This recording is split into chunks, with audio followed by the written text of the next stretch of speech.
السلام علیکم۔ حضور اکرم صلی اللہ علیہ وسلم بحیثیت نبی و رسول ہمارا آج کا موضوع ہے۔ عزیزان گرامی، حضور اکرم صلی اللہ علیہ وسلم آپ کی پوری زندگی، پوری تاریخ، پوری صحت کے ساتھ محفوظ ہے۔ آپ کا بچپن، آپ کی جوانی اور تجارت، اور پھر وہ دور جس میں کہ آپ نے غار حرا میں جا کے عبادت کرنا شروع کی اور تنہائی میں رہنے لگے، یہ زندگی کے سب گوشے ہمارے سامنے کھلی کتاب کی طرح سے موجود ہیں۔ لیکن انسان ورطہ حیرت میں پڑ جاتا ہے کہ ایک شخص جو کہ ایک انتہائی صادق اور انتہائی امین تاجر ہے مگر خاموش، انہوں نے زندگی میں کبھی کسی سے کسی موضوع پہ بحث نہیں کی ہے۔ اخلاقیات کا موضوع ہو، کوئی فلسفے کا موضوع ہو، علمی موضوع ہو، توحید کی بات ہو، شرک کی بات ہو، دین و مذہب کی بات ہو، مسلک کی بات ہو، کہیں پتہ نہیں چلتا کہ کبھی انہوں نے زندگی بھر کسی موضوع پہ کسی شخص کے ساتھ کسی مجمع میں گفتگو کی ہو، تقریر کی ہو یا بحث کی ہو۔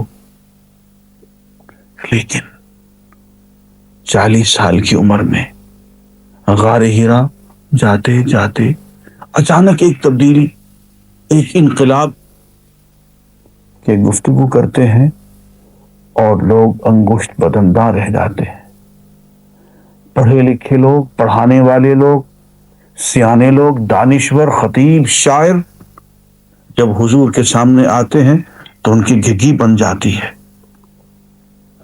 اور زندگی کے ہر موضوع پہ اتنی خوبصورت گفتگو، اتنے خوبصورت لیکچر اور اتنے حسین خطبے کہ تاریخ ایسے خطبات سے، ایسی تقاریر سے، ایسی گفتگوؤں سے بالکل آ رہی۔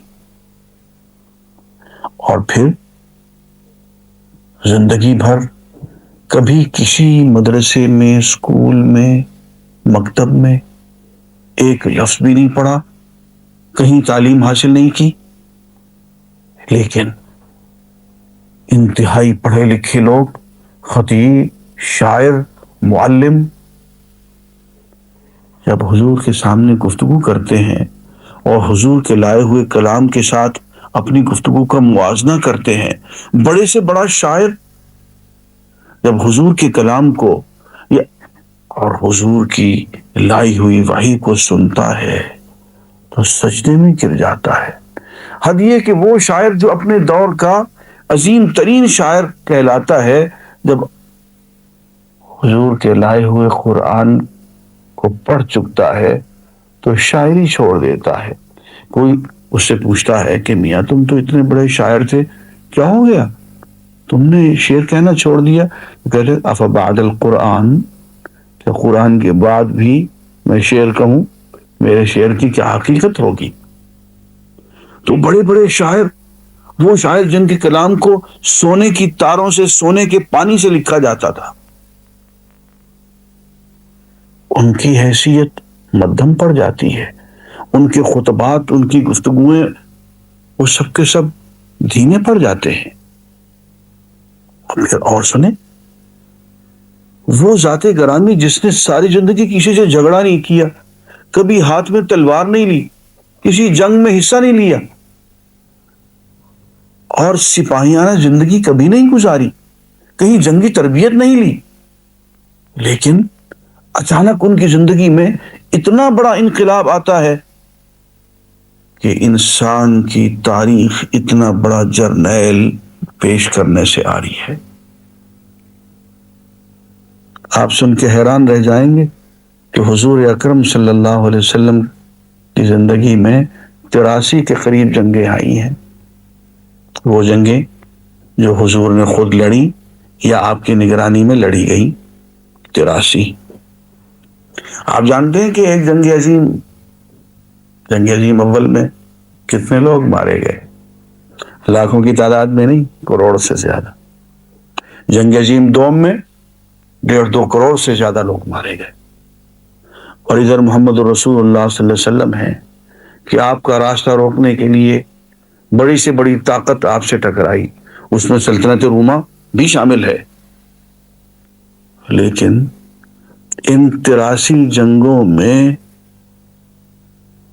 کل تعداد انسانوں کی جو دونوں طرف سے قتل ہوئے، ان کی تعداد ہزاروں میں نہیں، کل 533 ہے۔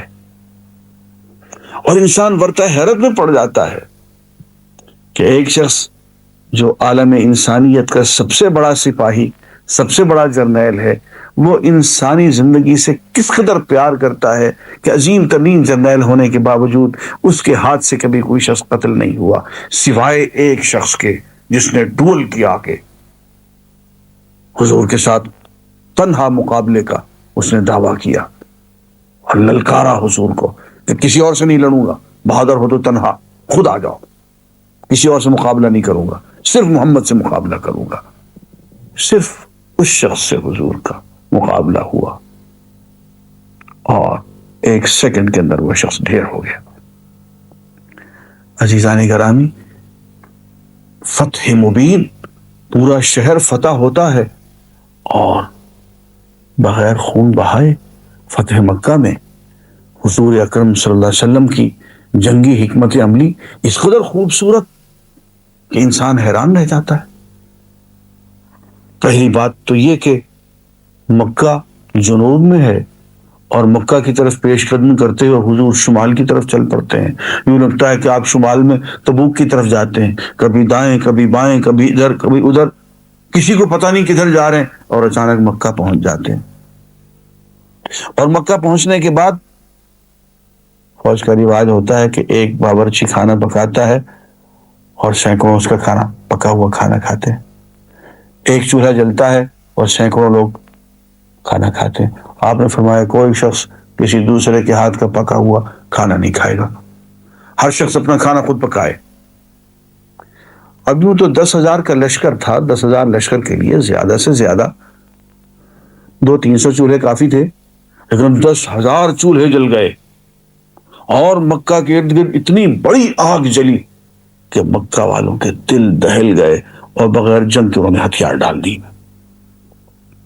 کہنا یہ چاہتا ہوں کہ وہ ذات گرامی جس نے کبھی تلوار ہاتھ میں نہیں لی، جس نے جنگی تربیت حاصل نہیں کی، وہ تاریخ انسانی کا سب سے بڑا سپاہی، سب سے بڑا جنگجو، سب سے بڑا جرنیل، اور وہ بھی ایسا جس کے نزدیک انسانی جان کی حرمت 83 جنگوں میں دونوں طرف سے، مسلمانوں اور غیر مسلم دونوں طرف سے کتنے لوگ کام آئے؟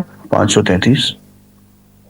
کیا تاریخ انسانی اس کا نمونہ دینے کو تیار ہے؟ اور کیا یہ نبوت نہیں ہے تو اور کیا ہے؟ اور سنیے